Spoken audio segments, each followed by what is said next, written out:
সর্বভূতস্থমাত্মানং সর্বভূতানি চাত্মনি ইক্ষতে যোগ যুক্তাত্মা সর্বত্র সমদর্শন। মাস্টার তখন বরাহনগরে ভগিনীর বাড়িতে ছিলেন। ঠাকুর শ্রী রামকৃষ্ণকে দর্শন করা অবধি সর্বক্ষণ তাহারই চিন্তা। সর্বদাই যেন সেই আনন্দময় মূর্তি দেখিতেছেন ও তাহার সেই অমৃতময়ী কথা শুনিতেছেন।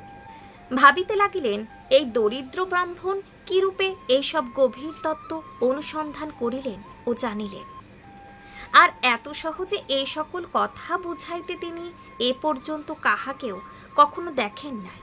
কখন তাহার কাছে যাইবেন ও আবার তাহাকে দর্শন করিবেন, এই কথা রাত্রি দিন ভাবিতেছেন।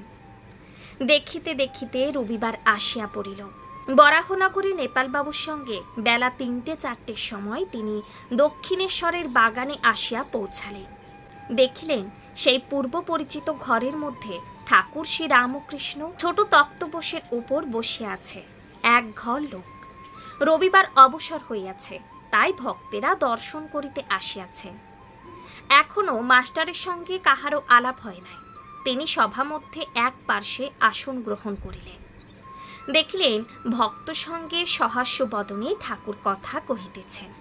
একটি ঊনবিংশতি বর্ষ বয়স্ক ছোকরাকে উদ্দেশ্য করিয়া ও তাহার দিকে তাকাইয়া ঠাকুর যেন কত আনন্দিত হইয়া কত কথা বলিতেছেন। ছেলেটির নাম নরেন্দ্র, কলেজে পড়ে ও সাধারণ ব্রহ্ম সমাজে যাতায়াত করে।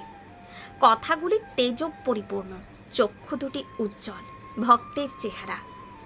মাস্টার অনুমানে বুঝিলেন যে কথাটি বিষয়াসক্ত সংসারী ব্যক্তির সম্বন্ধে হইতেছিল, যারা কেবল ঈশ্বর ঈশ্বর করে, ধর্ম ধর্ম করে, তাদের ওই সকল ব্যক্তিরা নিন্দা করে। আর সংসারে কত দুষ্ট লোক আছে, তাদের সঙ্গে কিরূপ ব্যবহার করা উচিত, এই সব কথা হইতেছে। শ্রী রামকৃষ্ণদেব নরেন্দ্রের প্রতি বললেন, নরেন্দ্র, তুই কি বলিস? সংসারী লোকেরা কত কি বলে, কিন্তু দেখ, হাতি যখন চলে যায়, পেছনে কত জানোয়ার কত রকম চিৎকার করে, কিন্তু হাতি ফিরেও চায় না। তোকে যদি কেউ নিন্দা করে, তুই কি মনে করবি? নরেন্দ্রনাথ বললেন, আমি মনে করব কুকুর ঘেউ ঘেউ করছে। শ্রী রামকৃষ্ণদেব বললেন, না রে, অত দূর নয়। ঈশ্বর সর্বভূতে আছেন, তবে ভালো লোকের সঙ্গে মাখামাখি চলে, মন্দ লোকের কাছ থেকে তফাতে থাকতে হয়। বাঘের ভিতরেও নারায়ণ আছেন, তা বলে বাঘকে আলিঙ্গন করা চলে না। যদি বলো বাঘ তো নারায়ণ, তবে কেন পালাবো? তার উত্তর, যারা বলছে পালিয়ে এসো, তারাও নারায়ণ, তাদের কথা কেন না শুনি? একটা গল্প শুন। কোনো এক বনে একটি সাধু ছিলেন, তার অনেকগুলি শিষ্য। তিনি একদিন শিষ্যদের উপদেশ দিলেন যে সর্বভূতে নারায়ণ আছেন, এইটি জেনে সকলকে নমস্কার করবে। একদিন একটি শিষ্য হোমের জন্য কাঠ আনতে বনে গিয়েছিল। এমন সময় একটা রব উঠল, কে কোথায় আছো, পালাও পালাও, একটা পাগলা হাতি যাচ্ছে। সবাই পালিয়ে গেল, কিন্তু শিষ্যটি পালালো না।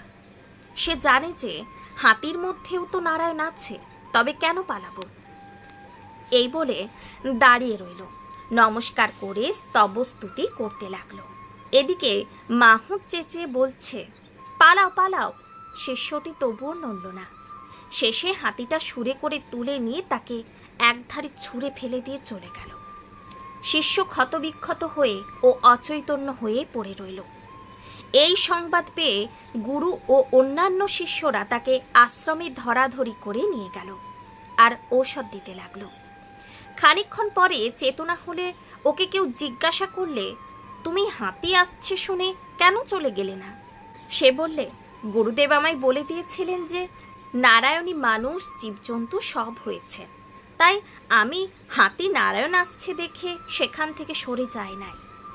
গুরু তখন বললেন, বাবা, হাতি নারায়ণ আসছিলেন বটে, তা সত্য, কিন্তু বাবা, মাহুত নারায়ণও তো তোমায় বারণ করছিলেন।